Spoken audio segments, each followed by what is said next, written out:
that are struggling, having an extraordinarily difficult time. I am committed to doing something to create one school system that works for everybody. Thank you. Governor Richardson. Well, I would make education one of the top priorities, if not the top priority, as president.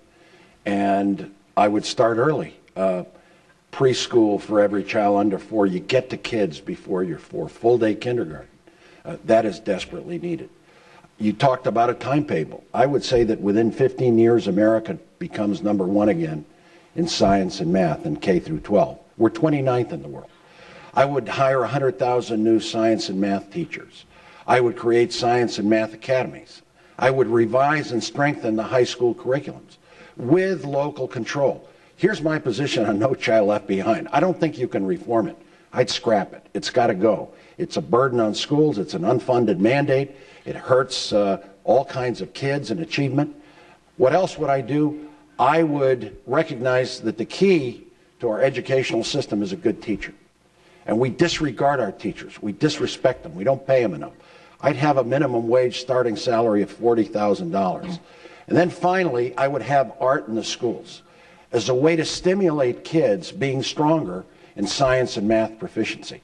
But if we're going to be competitive, if we're going to keep families together, if we're going to be a society that values unity, education is the key. Governor, I do have to ask a follow-up question, and that is, how should people look at the education in your state and where education ranks in your state and interpret from that what changes you would make in America? Well, we've made enormous progress in my state. We were 49th in the world in the country in teacher salaries. We're 28th today. Educational achievement has increased. You know, one of the problems with No Child Left Behind in my state is that we have 11% Native Americans. We have 42% Hispanic, very rural. And so it's very hard for that achievement gap to be narrowed. Teacher training has increased in my school. Teacher performance. Testing has dramatically improved. We've reduced the achievement gap. I have to deal with this issue every day, just like Governor Culver. I've dealt directly with some of these issues that affect our country. Thank you. Senator Obama? Well, a lot of good ideas have been mentioned. Early childhood education, that will close the achievement gap that we see, particularly for minority children, because oftentimes they are already behind when they start school. Not just talking about how great teachers are, but giving them more money and more support. Changing No Child Left Behind so that we're not just teaching to a test and crowding out programs like art and music that are so critical. But you asked earlier about sacrifices that I'll ask from the American people. One of the things that I want to do is get parents re-engaged in instilling a sense of excellence in their children. And I've said this all across the country when I talk to parents about education. Government has to fulfill its obligations to fund education. But parents have to do their job too. We've got to turn off the TV set. We've got to put away the video game. And we have to tell our children that education is not a passive activity. It is something that you have to be actively engaged in. If we encourage that kind of attitude and our whole community is reinforcing it, then I have no doubt that we can compete with anybody in the world. Senator Dodd, 30 seconds, please. Well, I've been asked probably 1,000 times, what's the single most important issue? It's not a very fair question, I suppose, given the importance of many issues. But the answer I've given 1,000 times is education. It is the key to everything who we are, not only economically, individually, and collectively, but our system of governance depends upon an educated population. And too often, the accident of birth has determined the quality of your education. I want to underscore what Brock just said. I agree with him totally. We've got to begin with parents. Parents are the first teachers. And too often we have 37 million people living in poverty, and 12 million of those children, they don't ever get the right start. I come from a family of teachers. One of my sisters just retired for 41 years teaching in the inner city of Hartford. It is staggering what's happening to these kids.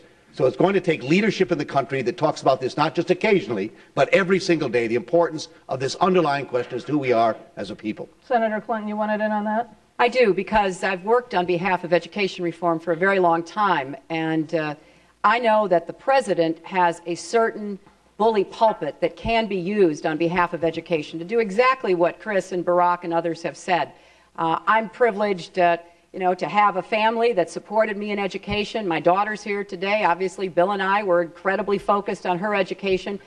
So the federal government only pays 10% of the costs of public education. Let's use those dollars strategically. Let's do what we said we were going to do. How about funding special education, which we never have to the extent that we promised, putting a lot of burdens on states and local districts? How about fully funding whatever we ask the local communities to do? So I want to have a very holistic view of this, because if you go into a classroom today, it doesn't look like the 21st century in most instances. It looks very familiar to me, who was last in a classroom decades ago. We've got to bring it in to the 21st century, and I will use both the bully pulpit and legislative and executive efforts to do that. Senator Edwards, 30 seconds. Well, I've already talked about education. You asked me about this at the beginning, I think. But what I would add on to that is I think if you think about the period post high school, post K through 12, post early childhood education, there's such enormous work to do to make sure the kids get to go to college, first of all. What I've suggested is that any young person in America who's willing to work when they're in college, we pay for their tuition and books at a state university or community college. And I also want us to think in a bigger way, in a more visionary way, about what we do over the long term to create an infrastructure that allows America's workforce, when they're 30, 35, 40, 45, to continue to be the best educated, most innovative workforce on the planet. This is something America needs. I mistook you for raising your hand again, so that was extra time. Senator Biden? Well, the reason my wife's not here today is she's teaching. She's been teaching, and she teaches full time, and she has a doctorate in education. And but you don't need a doctorate in education to know there's 4 things everybody out there knows we have to do. Every parent knows it intuitively. Got to start kids at school earlier. You got to put them in smaller classes. The smaller the class, the better the outcome. You got to, in order to do that, you need 100,000 more teachers. But you got to pay teachers in this economy. You have 6 out of 10 kids going into teaching leaving within 5 years because the pay is not competitive. And lastly, you got to provide access to college, and that costs money, and we can easily pay for it. It's about our priorities. Thank you. In light of the big needs and the financial realities we've talked about up to this point, what realistically do you believe you could accomplish in your first year as president? We're going to go down the line. I'll ask you to each keep this to 30 seconds. Senator Obama. I will call in the Joint Chiefs of Staff and tell them they have a new mission, which is to, in a responsible, careful way, end this war in Iraq, bring our combat troops home. I will initiate the kind of diplomacy that's necessary to stabilize the country and the region as we're pulling out.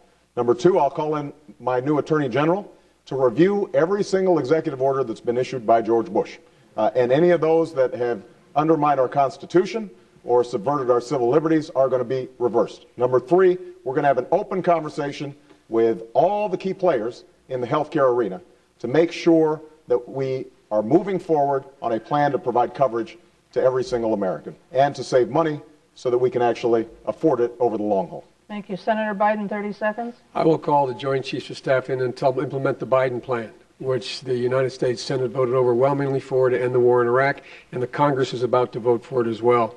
And most international leaders have endorsed it.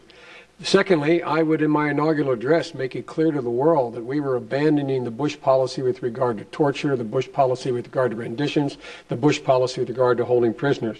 And thirdly, I believe by picking things Americans value the most and we can take on the interest groups the quickest on, I would ensure every single child in America and provide catastrophic health insurance for every child in America before the first year is out on the way to universal health care. And lastly, I would, in fact, implement the preschool education proposal that I have here to get it done. I think I'd get that done in the first year.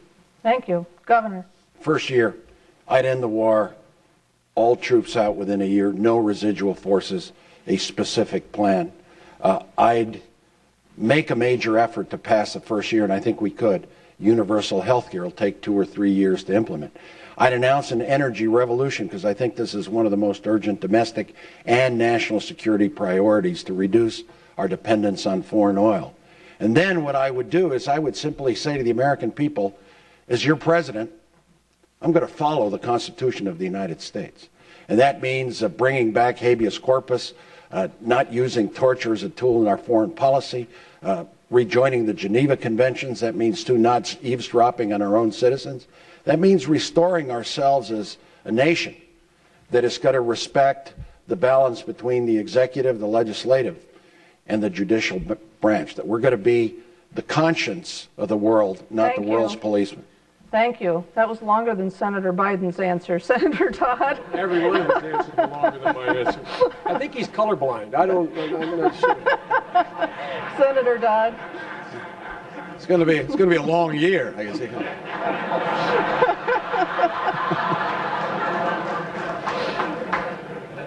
First thing I try and do, look, is change the discourse.